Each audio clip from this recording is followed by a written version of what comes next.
បាទសួស្តីបងប្អូនទាំងអស់គ្នាវីដេអូនេះខ្ញុំចង់បង្ហាញពីដំណើរការនៃការដែលយើងអាចរៀបចំប្រព័ន្ធតយោនិងបាញ់ថ្នាំការពារសត្វកាឌៀបានអញ្ចឹងតាក់ទងនឹងការងារនេះគឺយើងធ្វើការរៀបចំថ្នាំកវ៉ាត់រួចរាល់ហើយយើងធ្វើការចាក់ដីបំពេញតាមចន្លោះមួយហើយដាក់ដែកដាក់អីតម្លាក់ឲ្យតែម្ដងដែកថ្នាំបាទមុនចាក់បេតុងផ្ទៃបាតគឺយើងអាចរៀបចំបានអញ្ចឹងក្នុងផ្ទះដែលរៀបចំក្នុងវីដេអូនេះគឺអត់ទាន់ដល់ពេលទេគឺគៀកបាទហើយតែគាត់រៀបចំអត់តាមចន្លោះធ្នឹមមួយហើយតម្លាក់ដែកបានគឺរៀបចំបានអញ្ចឹងបងប្អូនសាងសង់ផ្ទះហើយដល់រយៈពេល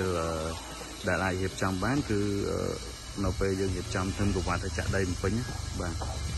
អញ្ចឹងនៅរយៈពេលមួយនេះគឺយើងអត់អាចរៀបបានទេគឺវាខុសបច្ចេកទេសបាទចឹងបងប្អូនមានតម្រូវការឬក៏ចង់ឲ្យខាងយើងទៅសិក្សាអីអាចតំណមកបានបាទសូមអរគុណ